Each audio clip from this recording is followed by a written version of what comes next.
morning, evening, or afternoon, everybody. It's Kaghoe coming at you with another video. So today, I've been really wanting to make sure I got all this information right and sort of had the ability to just show you everything that there is to do with your Covenant order halls, I guess.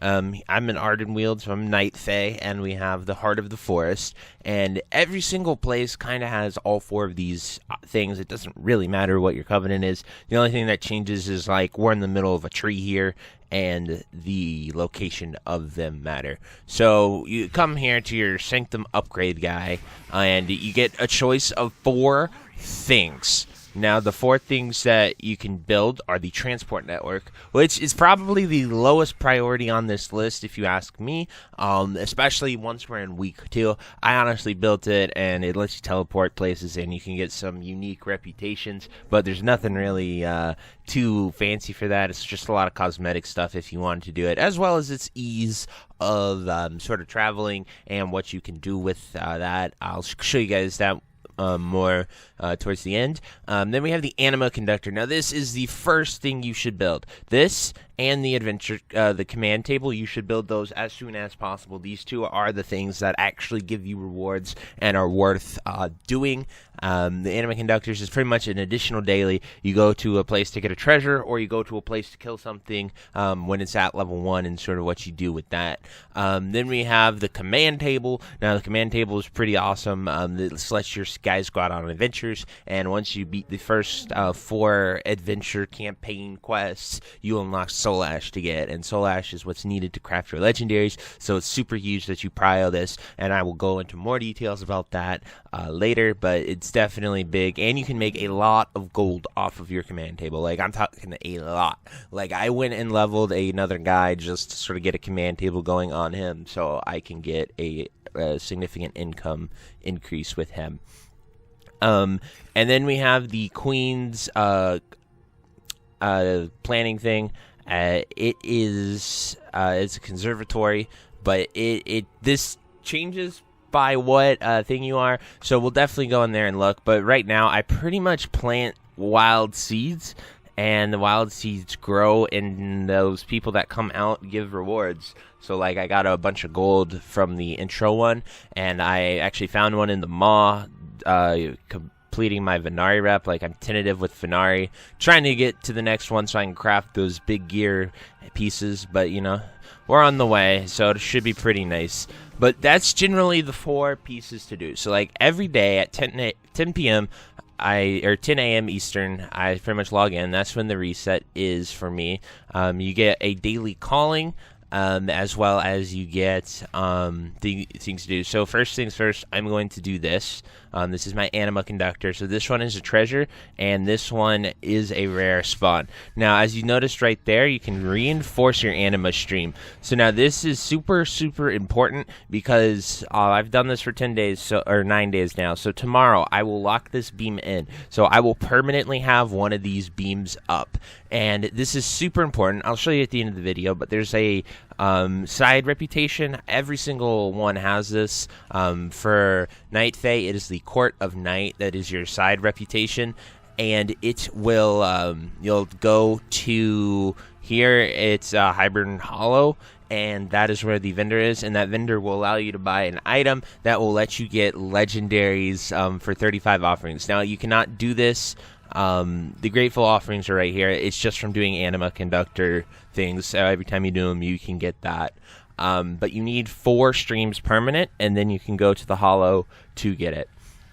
So it's pretty cool, pretty neat to do. I would definitely recommend you do this every single day. And other than that, most of the rewards here are cosmetic. There's very few things that are big. Then you have your armor people, and that I would definitely take a look at your armor people. This person is for upgrading it, and this is just main story. So as we get renown, which brings me to a good point, renown is 3 per week. You'll get 2 from your weeklies, which is go and get 5 souls. Those souls are is your currency, and as you saw, to upgrade those things, I'll go back down here to show you, but as you go to upgrade them, you use 5 souls, so you're locked to 5 souls a week, so you can't just go out there, farm tons of anima. But as you can see, like, to upgrade my anima converter, it will take 8 souls, so I won't be able to do that next week. pretty much all of these take 8. This one takes 12.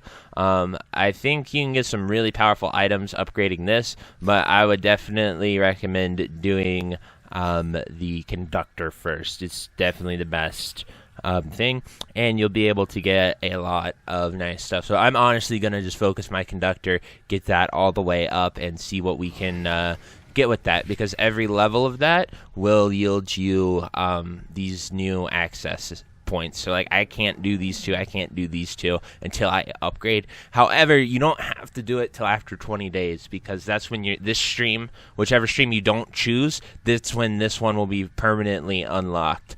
And also, I don't know if you want to permanently unlock one of these before you do that. You know, as you can see, like, this unlocks a new world quest, which will give me a haste mastery waste. But that's just something to keep in mind with that. I don't really know exactly what the best one is once we level up, what we can get with that. Important thing to note, if you do miss your 2 renown weeklies, ones get 1,000 anima, the other ones go to the mall and get some souls. Doing your daily quests here, like training in Maldraxxus, so I take a dude, I have to go to Maldraxxus, we have to do 3 world quests. That seems pretty easy to me, and you just go there and do it. But once you do that quest, if you are behind on renown, like you missed the previous weeklies, you will get 1 renown. I did that on my warlock this week just to test it. That brings us to the adventure table. So my sort of strategy for the adventure table is to do the long XP quest, like do the experience quests whenever they are up, because they generate tons of stuff. So you can sit here and watch this, but you can just skip to the end. As you can see, some of those people were very wounded, but if they level up here, which they will because it's 1200 XP, they get fully healed, which is really, really nice. So during the day, what I like to do is do all these 4-hour quests. As you can see, I have a ton of 13-hour and long ones here. I would highly recommend that you do the enchanting caches, because they drop those epic crystals, which are worth 10,000 gold each. So, you know, you can just sort of do those as much as you want. Just make sure your followers are the level in order to do it. I don't really care about the meat cache, it's not really worth it, but the enchanting ones are definitely worth, as well as the experience ones. So during the day, what I like to do is sort of put these guys on these 4-hour missions, especially if I'm leveling them. So like we can see, this is a 12, this is a 15. As Ardent Wield, we seem to get a lot of healers, so that's pretty great in my opinion. So like I want to level up these 2 guys, which I got earlier this week. So we're gonna just put these people like this. I pretty much do, this is my layout. I'll put a healer in the middle, and then I will put a healer in the back, and then 2 deeps, and I pretty much haven't lost with this 2 healer setup. The only time it's been sketchy has been when I am sort of battling way higher things, but as long as they're the same level, I pretty much do really, really good. So I'll generally put my champion in the back here and put my troops up front. You can use as many troops as you want. The only thing that lets you do a mission is sort of putting out your big healer, or putting a guardian in there, or an ally. And so that's what I do. Generally, I like to get more 4-hour missions, but it looks like my 10-hour ones have sort of piled up. So since I have my big people ready to go, and these enchanting caches are so huge, I'm going to go ahead and put some people into some long missions, and then I'll be able to get this later tonight when it is finished, and then put them out on a mission. Pretty much what I do is I do the 4-hour ones during the day. And yes, I know that like streaming content is my job, but for people that are working and stuff like that, you can do this too, because you can do this from your phone. You can get the WoW companion app. It helps so much. But what, you know, like every 4 hours you check it. So like before you go to work, put them out there. Your lunch break, put them out there. Then once you get off work, put them out there. And then, you know, you can do one more 4-hour one before you go to bed. And then when you're getting in bed, like when you're going to bed, then you can put them on a 10-hour one, and then you're ready to go in the morning, you know? And that's sort of the cycle that I've kept, and it's why my adventure table is quite ahead of a lot of people, and I've sort of done that as soon as I possibly could, like every day. So I messed up there, and I put both my adventures on there because I was explaining the video, but it's all good. It's not the end of the world. we'll be able to get that. Obviously, I would have liked to put someone else on that enchanting cache, but the enchanting cache will be here overnight, so we can go ahead and put everyone else on this experience one for later today, and then we can get that done. My campaign one's sort of expired, so I think they'll come back later today or something. I would have liked to show you that one as well as the Soul Ash one, but they are time gated, and they do take like level 20, level 24. So I was trying to power level my guys up to that. Next, that brings us to our Forge. This is where you sort of modify your character power. Honestly, I've just been looking at some Wowhead guides and stuff like that to sort of see what the best one is. If you understand your class, you'll understand why those things are the best, but pretty much read what it does. I'm an Arcane Mage, Touch of Magi. That's like my big core spell. I want to put that on it and stack up as much damage as possible, so it makes sense. And if you are Night Fae, once you hit 13 Renowned, your second person actually gives you your second potency, which is your damage one, and that is super crazy. You can sort of read what they do. I know Dream Reaver isn't the best. I believe Naya becomes the best, but you use Dream Reaver because of that potency slot. That's your damage one. So you can have 2 of your damaging ones, which is the best by far. And it sort of lets you get that really early. So if you are Night Fae, you will have your 2 damage ones way sooner than anybody else, and that's pretty freaking cool. I like that there is some variation and something like that to sort of go with it. Other people, they get more power later and stuff like that. Like, there's something unique about each one, and it's cool. I like it. If you're gonna make them not balanced, at least balance them out in different ways like that. Is sort of how I like it. And now we will go to the Queen's Conservatory.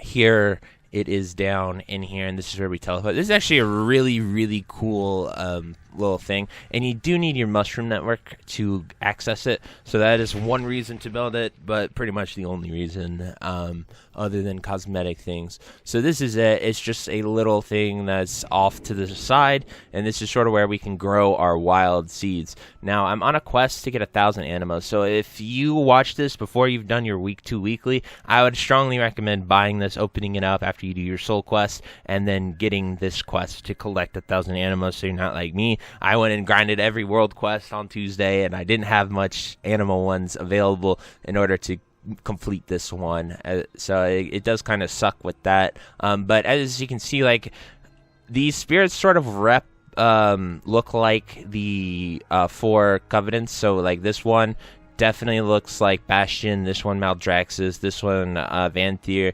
and then this one is Ardenweald. So I'm going to definitely do the Ardenweald one to sort of see what happens with it. You get 2 seeds. This seed right here has been growing, and I got it from the maw, so we're just sort of seeing how long it takes. But as you can see, it's 2 days. So 2 days from now, I should be able to open that and sort of show you guys what's in it. And it's just really cool to sort of see that. But that's pretty much it, guys. I will now go show you the mushroom thing, as well as that vendor I mentioned for the legendaries and the grateful offerings. So that's the mushroom network right there. There's literally the teleporting stuff. I can go up there and take a different form of the teleport, and that will let me teleport to any of these mushroom things. It's nothing that's too fancy. I'm going to mainly just run over here to the flight path, take us to Hybern Hollow, so I can show you what you can do. Everything else that is here, like this first one, let me change my shape of my spirit animal. Like that Vulperian is the base level 1. And I was using a cat. Pretty much just doing the rares, killing things here is what unlocks those. So it's just pretty cool to do. As far as getting your companions go, I have 4 of them. You start with 1. That's super easy. When you get the table, you get your first one. It will be your same soulbind companion that you get. Then the second one is in floor 2 of anything in Torghast. You get them always. It's just rescuing one of the little quest guys, and they will become your adventurer. Pretty freaking awesome. Then your third one is got from Renown 4. Once you get to Renown 4, you will get that follower, as you can see right here. Usually these do require a side side quests. Like for Kyrian, you have to go and do the choose a cat, or like the mechano dog, or the flying one, and that will yield your follower. This one, I think I just got it. I don't know if I did the side quest or not, but I had it ready on my main here. And then the 6th one is you get that after you complete your second part of the campaign for your Covenant, and you will get the person, and that's pretty freaking cool. I liked it a lot, honestly. I really enjoyed that. So it's pretty easy to get 4 followers, especially after week 2. So here's the Court of Night Quartermaster I was talking about. As you can see, requires 4 anima streams permanently reinforced. So after that, then you can just use this, and you pretty much use this. Like, you can save up your memories. I would save up your grateful offerings, especially if there's a legendary power you want, whether it's from raiding or anything like that. Everything else is really just sort of cosmetic, really, it looks like. You know, you can get this Night Fae ensemble, which actually looks pretty cool for an arcane mage. Like, it's kind of like exactly what I'm using. So like those set pieces are pretty dope sometimes. You know, that it definitely fits with my, like, this is my current transmog, sort of with the heritage armor. That would be what that looks. So I might actually go ahead and get that. Maybe use the helm that I'm using. I really like that helm on an arcane mage. I don't know why. It just sort of floats behind you, makes me feel magical and stuff like that. But if you do want any of these like souls, this is how you sort of change your thing, as I said, from that little vendor. And then these are some pets. So if I got the anima, I could buy one of these. I wish you could view these, because they look pretty cool. I might actually get a lion one. I don't know. But the best way to do it is save your grateful offerings. Once you get your Anima Conductor up, you just have to have it level 2, technically. And then you can go ahead and get everything. So that's pretty much it, guys. That's everything that there is to do with your order hall. This is obviously from an Art and Wield perspective, but it's the same information for all of them. And I really hope you enjoyed this video. It took me a lot of time, research to get all this stuff done, and I will, you know, anything new, anything I missed, please let me know. I'm definitely open to being wrong in anything that I sort of messed up and stuff like that. But anyway, thank you guys so much for watching this video. And until next time, I'll see you later. Bye-bye. If you made it to the end of this video, thank you so much for watching. It truly means a lot to me. If you happen to find anyone that you know would also benefit from watching this video, please share it with them. It helps me out a ton and allows me to keep doing what I love every single day, and that is gaming and sort of helping people any way that I can. So finally, thank you so much, and I hope you have a fantastic day. Goodbye.